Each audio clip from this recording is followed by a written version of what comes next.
encore merci. Voilà, on parle de bâtir sa vie sur le roc. Qui est le roc? Le roc, c'est qui? C'est quoi? Déjà, comprenons-nous et admettons que chacune des personnes qui est sur la terre, chaque être humain est un projet en construction. Lorsqu'on est dans le ventre de sa mère, lorsque nous tous on est encore dans le ventre de sa mère à l'état embryonnaire, il y a une construction qui se produit après la reproduction. Il y a une construction qui se produit et vous avez avec la mitose, et la mitose, vous avez la multiplication cellulaire qui fait en sorte qu'il y a une construction graduelle. L'être humain se construit, la science nous le dit, au fur et à mesure qu'il se développe.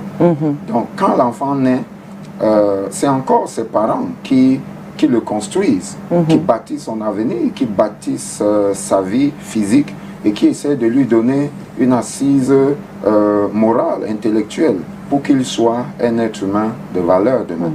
Donc quand l'enfant arrive à un état où il peut lui-même prendre ses décisions, il prend le relais de la construction de sa propre vie. Donc quand le thème dit bâtir sur le fondement solide ou bien bâtir sa vie sur un fondement solide, la question qui se pose donc c'est, lorsque nous faisons tout ça, sur quoi est-ce que nous bâtissons? Sur quoi est-ce qu'est posé tout ce que nous faisons? Parce que tout ce qu'on fait dans la vie a un substrat, a une plateforme, a un fondement. Et donc, tenant compte de cela, nous sommes ici dans le contexte de la foi chrétienne, de l'édification de notre foi. Lorsque nous parlons de construire, il s'agit de construire quoi? Construire sa vie, construire sa foi, construire sa carrière, construire tout un ensemble de choses. Et toutes ces choses font partie de notre vie. Et donc, dans le psaume 127, le verset 1, vous le savez, je crois que plusieurs chrétiens le savent, le Seigneur dit, celui qui bâtit, bâtit en vain si l'Éternel ne bâtit. C'est-à-dire que si l'Éternel ne bâtit une maison, celui qui bâtit, la bâtit en vain. Et vous savez très bien que les vies que nous construisons sont à l'image d'une maison. Le Christ a dit, lorsque quelqu'un veut le suivre, qui s'asseye et qui calcule le coût, il calcule pour voir s'il va achever sa construction. Pour qu'il ne soit pas comme quelqu'un qui a commencé à bâtir une maison. Vous voyez, il y a toujours le lien avec une maison. A commencé à bâtir une maison et n'a pas pu l'achever. Et les gens ont commencé à se moquer de lui, comme c'est très courant chez nous dans nos villages. Oh, celui-là, il a commencé, il n'a jamais achevé. Et tout. Pendant même que ceux qui se moquent de lui n'ont même jamais posé un premier parpaing dans le sol. Donc, bâtir sa vie, on ne peut pas bâtir sa vie sans le fondement, sans l'Éternel.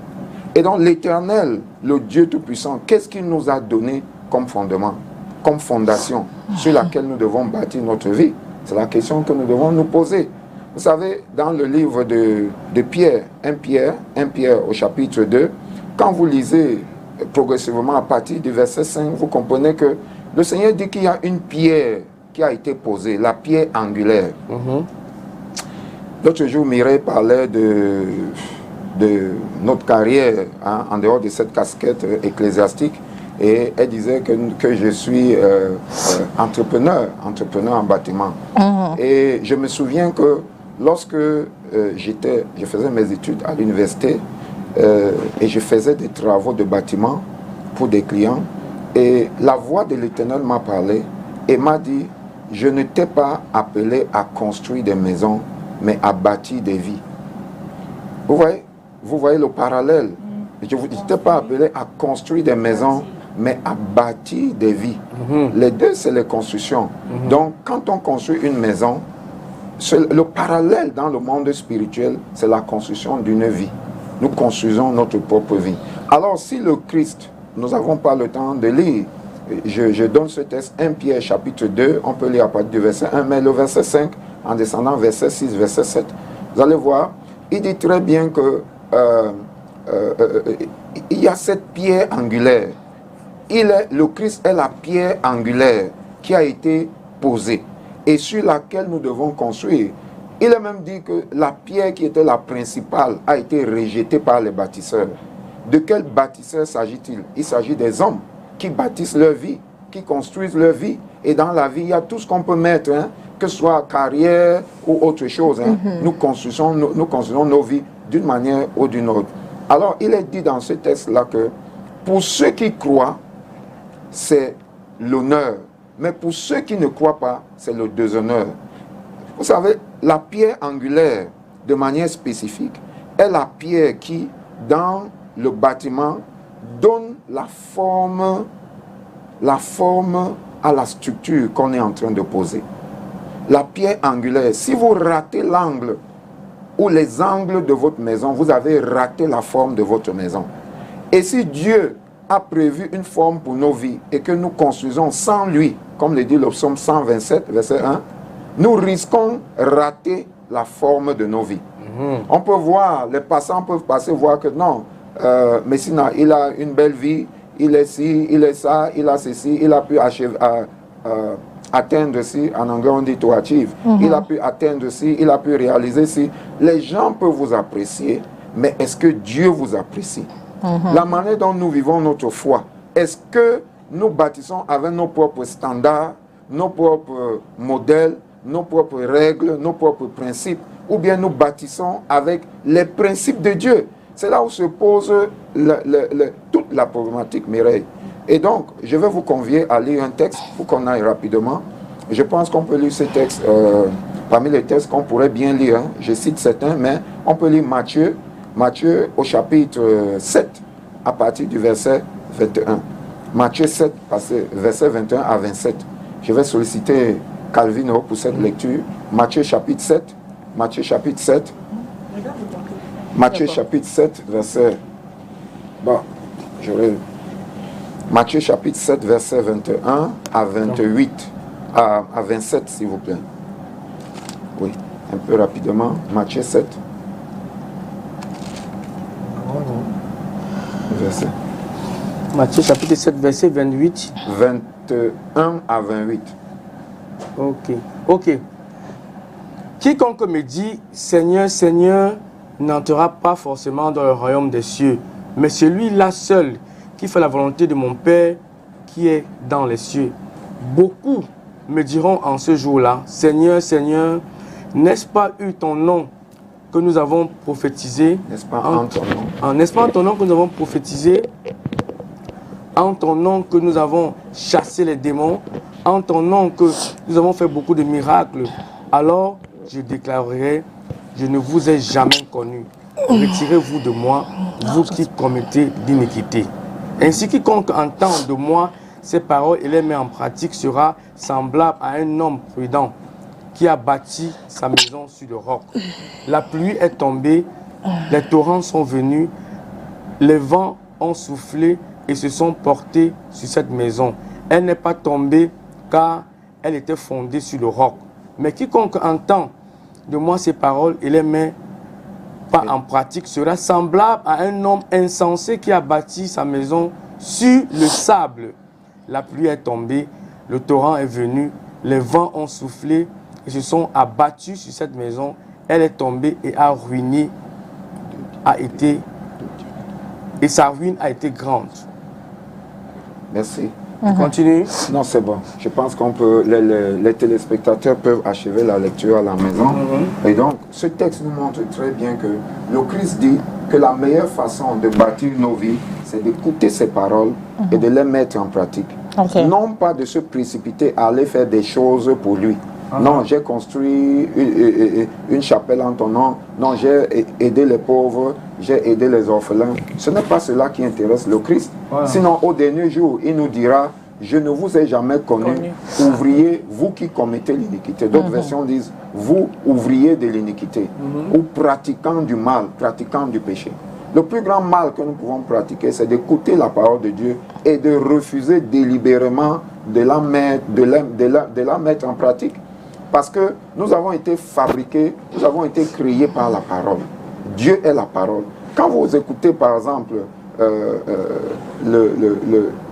la parole de Dieu, les Saintes Écritures, dans l'évangile de Jean, on appelle souvent l'évangile de Jean, évangile de Jean au chapitre 1. Vous entendez très bien que au commencement était la parole. Et la parole était Dieu. Et la parole était avec Dieu. Rien de ce qui a été fait n'a été... En fait, tout ce qui a été fait sans elle. Et rien n'a été... En elle était la vie, et la vie était la lumière des hommes. Ainsi de suite, ainsi de suite. Si nous voulons construire, nous avons besoin d'être éclairés. Prendre, en bon français, on dit prendre des décisions éclairées. C'est-à-dire être averti pour pouvoir prendre des décisions qui ne vont pas aller à l'encontre ni de la loi de la société, ni des principes moraux établis par le Christ, ni même encore du contrat social que nous sommes définis peut-être en famille. Parce que quelquefois, beaucoup de gens construisent ce qu'ils construisent, ils construisent leur vie en marchant sur les autres, en écrasant les autres pour essayer d'arriver à leur piédestal. Ils utilisent les autres comme leur échelle, comme des chiffons. Aujourd'hui, ils ont besoin de vous, ils vous utilisent, ils vous appellent, vous êtes ensemble et tout. Mais tout cela, c'est pour atteindre un objectif qui leur est égoïste. Donc, dans cette parole, nous entendons très bien le Christ nous dire que nous devons bâtir sur le roc. Et nous parlions tantôt de la pierre angulaire. Il est ce roc, il est ce rocher inébranlable sur lequel nous devons bâtir. Et il faut creuser, il faut creuser, il faut creuser et trouver le rocher. Le roc ne se trouve pas à la surface. Et d'ailleurs, même si nous trouvons un roc à la surface et que nous construisons dessus, ça ne peut pas tenir longtemps. Parce qu'il dit très bien que les vents ont soufflé. Les tempêtes se sont jetées sur les maisons. D'accord? Donc, et puis, les torrents se sont jetés dessus. Et la maison qui était bâtie sur le roc a tenu. Voilà. Et la maison qui était bâtie sur le sable n'a pas tenu. Donc, nous comprenons très bien ici que ce soit ceux qui croient au Christ, ceux qui ne croient pas au Christ, nous sommes tous dans une entreprise de construction. Et il y a ce paramètre essentiel de la vie, c'est que les tempêtes viennent, que ce soit pour ceux qui sont en Christ ou pour ceux qui ne sont pas en Christ. Que ce soit pour ceux qui sont de la foi chrétienne ou qui ne sont pas de la foi chrétienne, il y aura des moments de tempête, des moments de preuve, des moments où les vents vont souffler très fort. Et si notre maison n'est pas construite sur le roc, notre entreprise sera vaine. Nous aurons travaillé en vain. Donc, voilà le premier jet de ce que je peux dire sur la construction. Bâtir sa vie. Yeah, I want to ask, I'm reading some questions someone just sent to me. Yeah. The first question is like, how can we identify areas we might be building on sand instead of rock? Oh, wow, that's a very good question. How can we identify areas where we have been building on sand instead of rock? Like we said, those areas, I'm sure the person that asked the question understands that they are the areas of our lives. They are the domains of our lives. So how can we identify them is what was our motivation when we were building? How were we building? With which material were we building? Apostle Paul says, as a wise architect, I have laid the foundation of the word of God. And then everybody that is building should be very, very careful by how he is building and which material he is using for building. Because at the end of the day, at the end of the time, God is going to test all our materials. Okay. You remember, I'm telling you, I like this subject of building. Why? Because I am into building construction. Yes, I mean, building, okay? And when you have an enterprise of building, you have a company that is there only to control, only to test what you are doing. You're doing. So everything that is building today, do you know that? And that's why we are quarreling some of our decisions maker. Because for a road, for example, we build a road, there is a company that's there to check. How come that 6 months, 5 months later, a road that has been tarred is going to be damaged, completely damaged, while it has been controlled? God is not like that. Nobody can corrupt God. So as we are building, we have to make sure that we are building with God material. If not, at the end of the day, he will destroy everything. So identification of those areas is by testing them through the word of God. By the word of God principle. Okay? Going into the word of God, checking, even searching our hearts. Okay, like a relationship. Let me say it because this is what is common to all of us. One of the areas where many people build with sand or on sand in the domain of their relationship, sentimental relationship. Okay? People will just decide to go into a relationship because the person has this, the person has that, the person is like this, the person. Meanwhile, they are Christians, they are believers.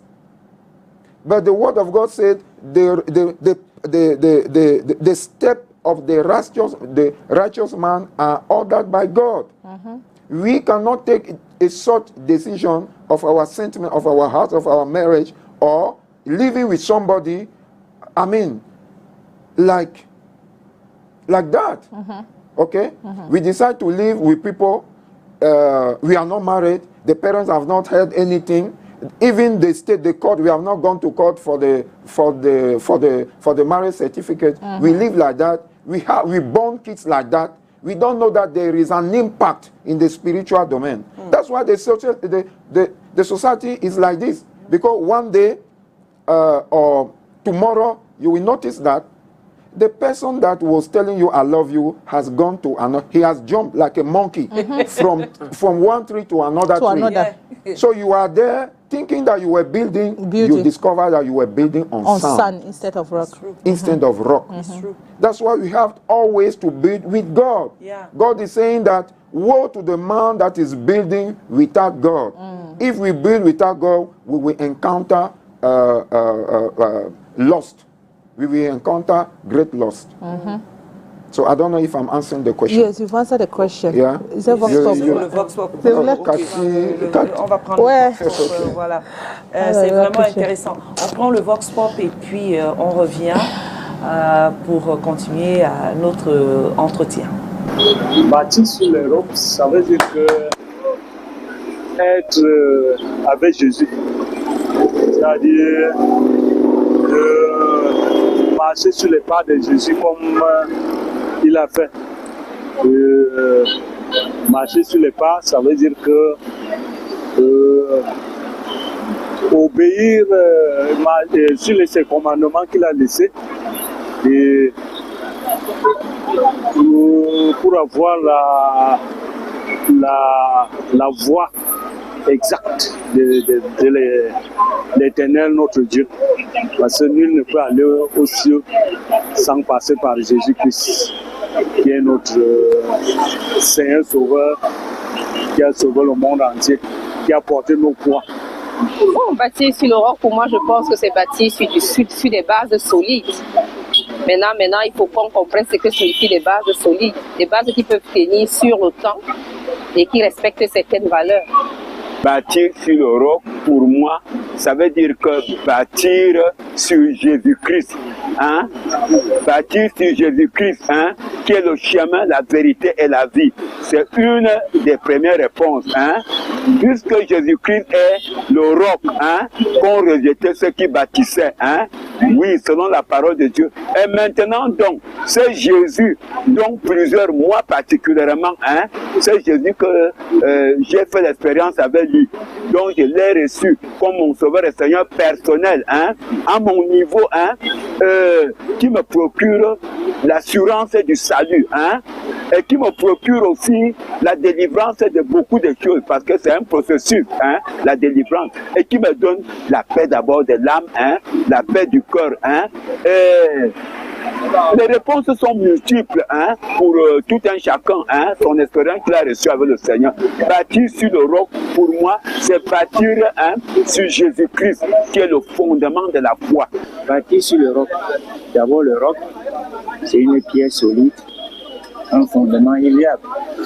Et lorsqu'on bâtit réellement sur le roc, ça veut dire bâtir sa vie sur le roc qui n'est que Jésus-Christ et qui est réellement le pain de vie, qui est la vie, le chemin, la vérité.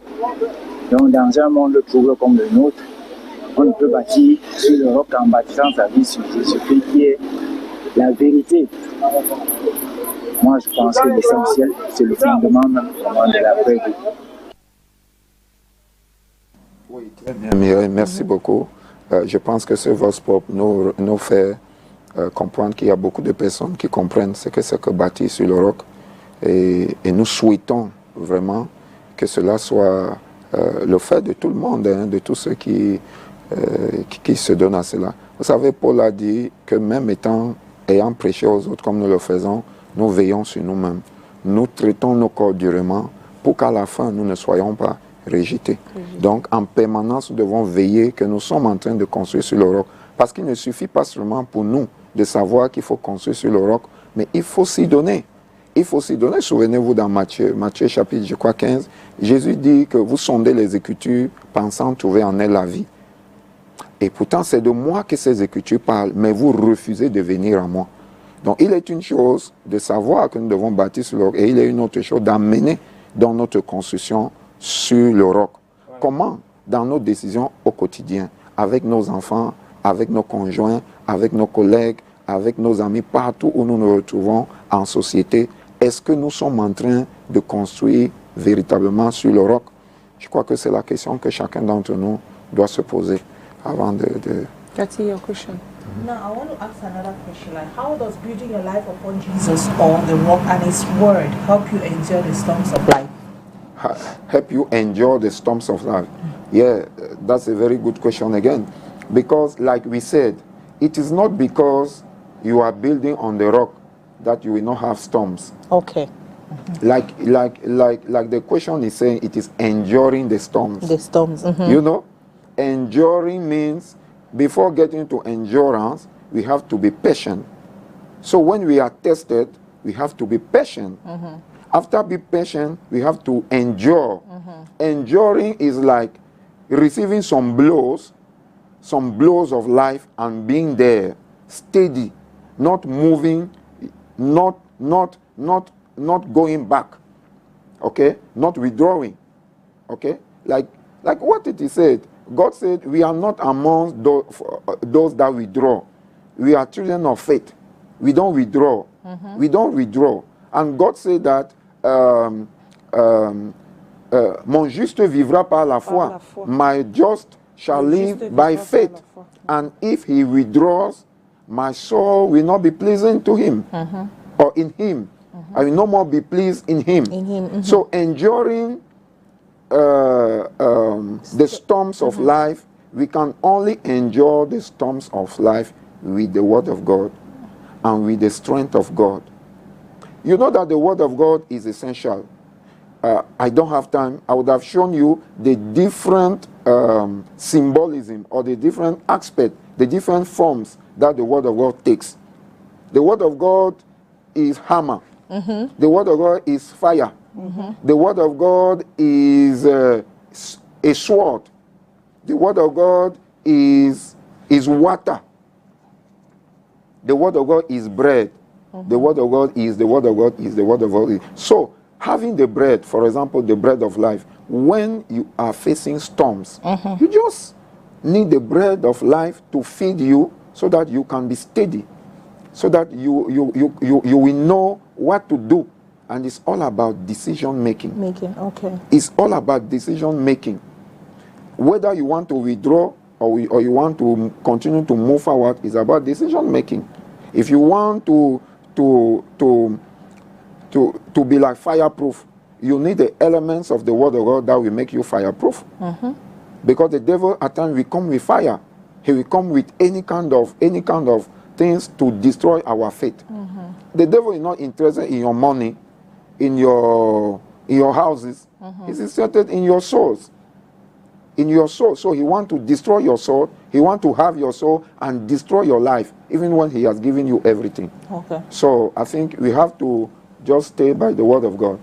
Yes, I want to ask, based on, you said we have to, enduring the storm is like listening to the Word of God. Now, how do I ensure that I am not just listening to the Word of God, but I'm also putting it in practice? It is in your life, day-to-day life. If you listen to the Word of God like what we are saying, and you decide, no, you want to build your life on the rock, you go from there and start making decisions that are based on the Word of God. Okay. Yes, decisions that are based on the Word of God. If somebody, for example, was stealing, was a kidnapper, a bandit, a gossiper, he was jealous, he just decide to go into his secret place and pray God because he wants to live that character. Okay. He wants to live there. Calvin, ta question? Oui, je voudrais demander, Révérend, comment donc renforcer sa foi, si on veut revenir sur le côté spirituel, sa foi chrétienne sur du roc. Comment fonder sa foi chrétienne sur du roc? Je vais le dire, comment fonder sa foi chrétienne sur le roc. Oui. La foi en elle-même vient de ce qu'on entend, de ce que Dieu dit. Okay. Donc si la foi vient de ce qu'on entend, de ce que Dieu dit, poser notre foi en nous, en Dieu, sur le roc, c'est là poser sur tout ce que Dieu a dit, sans exception. Okay. Comprenez? Je vais nous demander de lire un texte rapidement. 2 Timothée chapitre 2. 2 Timothée chapitre 2, le verset 19. Okay. Si tu Cependant, le solide fondement posé par Dieu demeure. Il porte en guise de sceau les inscriptions suivantes. Le Seigneur connaît ceux qui lui appartiennent et qu'il se détourne du mal, celui qui affirme qu'il appartient au Seigneur. Amen. Parole du Seigneur. Notre foi en Dieu nous amène à nous détourner du mal. Parce que le fondement a déjà été posé, bien-aimé. Nous n'allons pas changer ce fondement, ni par notre manière de penser, ni par notre manière de raisonner. Vous comprenez? Nous n'allons pas changer ce fondement. Ce fondement est posé, c'est Jésus. Et sur ce fondement, il est écrit, Jésus est Seigneur. Et davantage, que celui qui invoque le nom de l'Éternel s'éloigne de l'iniquité. Donc dans notre foi sera davantage solide lorsque nous nous éloignons de l'iniquité et que nous nous rapprochons de la piété. Nous nous rapprochons de Dieu. Nous désirons de demeurer dans la sainteté. Souvenez-vous de ce que nous avons lu tantôt dans Matthieu chapitre 7. Jésus dit qu'il leur dira, éloignez-vous de moi, vous qui commettez l'iniquité. Et dans ce texte de 2 Timothée chapitre 2, verset 19, nous entendons très bien que celui qui invoque le nom de l'Éternel, qu'il s'éloigne de l'iniquité. Donc comme la question de Cathy ou celle de Cavino, nous disons tout simplement que le chrétien que nous sommes, nous devons vivre notre foi avec la pensée de l'éternité. Parce que nos décisions n'ont pas qu'un impact terrestre, elles ont aussi un impact céleste. Nos décisions ont une incidence sur notre devenir spirituel, de notre avenir en Dieu. Ok, Cathy, une question. Tu as encore une question? Okay. There's another question I want to ask, like, how can I develop a consistent habit of reading and acting on God's word? The consistent habit of reading and acting on God's word. Okay. The very first step in life, if you want to take a journey, is by one step. The Chinese man said, even if it is a journey of 100 to 1,000 kilometers, it is by taking the first step. Like we said, we are in the enterprise in the project of building our lives. You don't build your life by just taking the whole house in one day and dropping it on the ground. Okay. You start by digging. You start by laying foundation. It is step by step. We didn't start like this. All the Bible verses that we quote and the stamina that we have, the substance that we have, didn't come in one day. It is by doing it gradually. Remember that when we are building normal buildings in life, we want to build like this building, you have to go deep. You have to go deep. You have the height of your building determines the depth of your foundation. Exactly. Okay. Further, you want to go higher, and deeper you need to dig. So the person that is asking the question, we will just tell the person to be reading the Bible. Even if you start reading and you are snoring, you are slumbering, just continue reading that effort. I'm praying God to help you.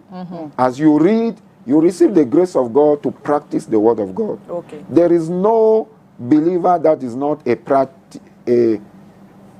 Okay. That's not someone who practice. Yes. All believers, nous sommes tous des chrétiens pratiquants. Il n'y a pas dans le jargon de Dieu, non, je ne suis pas un chrétien pratiquant. C'est des histoires que Dieu ne connaît pas. C'est des choses du langage humain. Donc quand nous écoutons la parole, like Christ said, put it into practice. Okay. Jesus said, he that is hearing my word and put it into practice is like a man that has bet. So it is all there, hearing, listening, and putting, and practicing. Okay. Practicing in our day-to-day life. If it is difficult, we encounter difficulties like hindrances, like lack of interest, we just go back to God with our humility. We go to the cross. We kneel down. We ask God, Father, help me. I want to abandon this thing. I want to leave this thing. I'm not happy with this relationship. I'm not happy with the way I've been doing this thing. I want to put my life on the right track. Help me, Lord. And that is what is called giving his life to Christ. Yeah. Because there it is him that is building your life, not you building with your own interest. Voilà.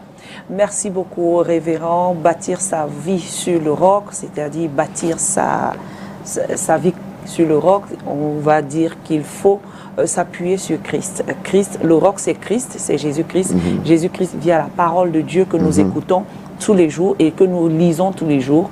Et c'est à partir de là que notre vie sera bâtie. Et que nous mettons en pratique. Et que nous mettons en pratique. Oui. C'est le plus important. Merci, révérend, d'avoir répondu à nos questions.